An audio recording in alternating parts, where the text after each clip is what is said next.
At a tense international session earlier today, discussions on global peace and economic stability were overshadowed by stark confrontations over Russia's ongoing war in Ukraine and the deepening crises in Gaza and Sudan.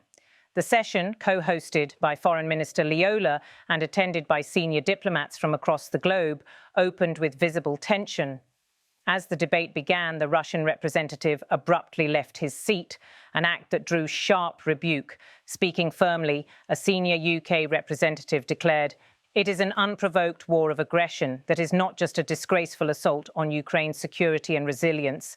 It is an assault on the UN Charter's fundamental principles and respect for sovereignty and territorial integrity, and no amount of false fantasy world distortions, misinformation and propaganda from the Russian representative about the causes of the war will convince anyone."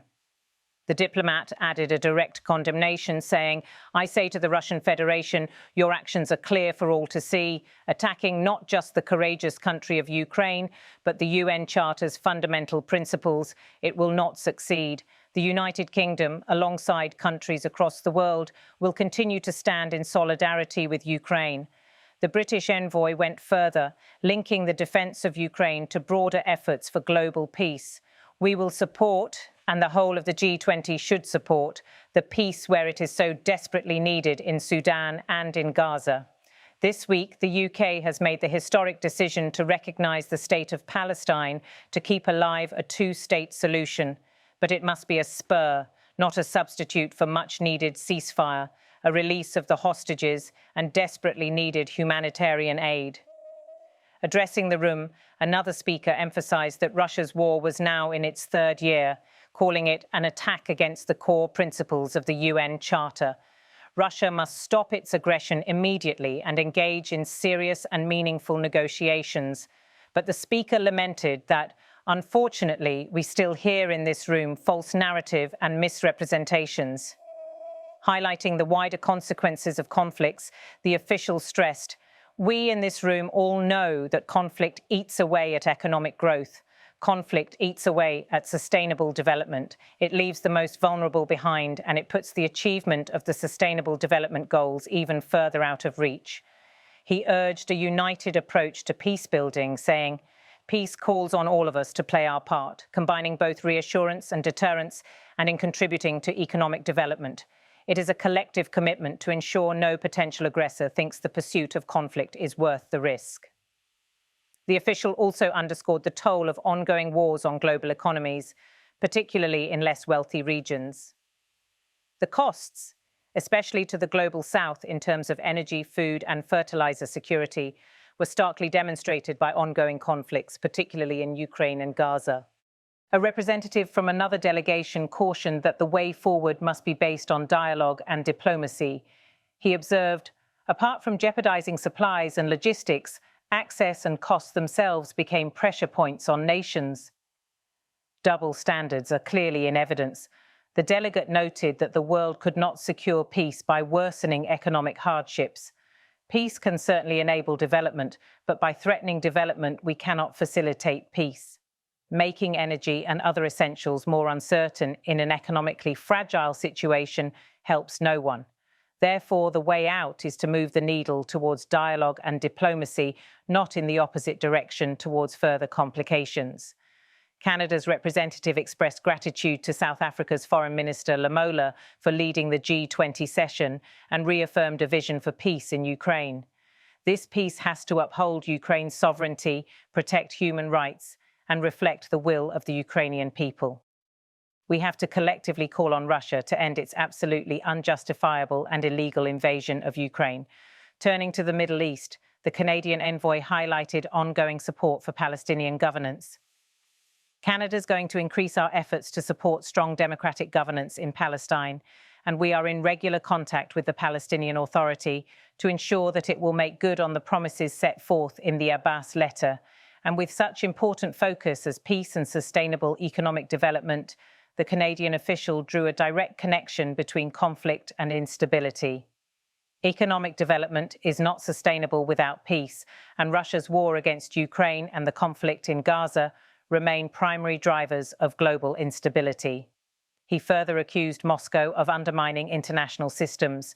During its war on Ukraine, Russia has sabotaged global food supply chains, accelerated ecological disasters, and spread disinformation, including at the highest level in the international fora like this.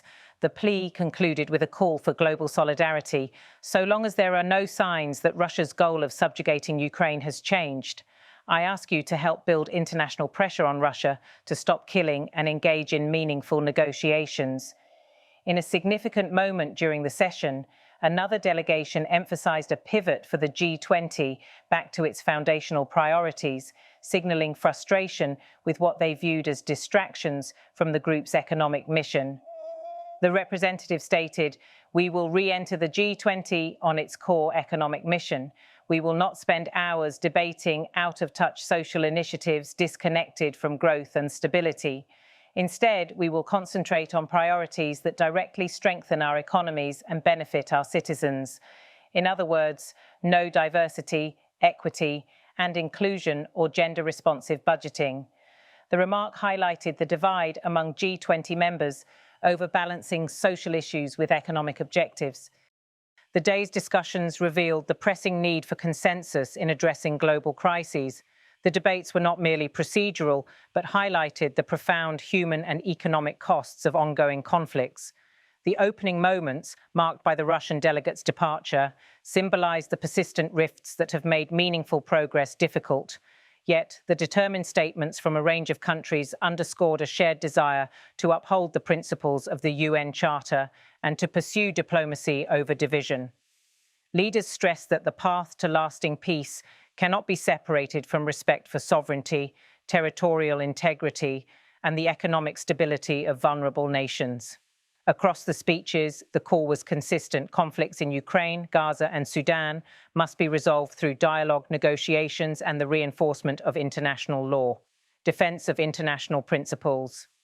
Repeatedly, delegates condemned Russia's actions as violations of the UN Charter and called for respect for sovereignty and territorial integrity. Economic costs of conflict.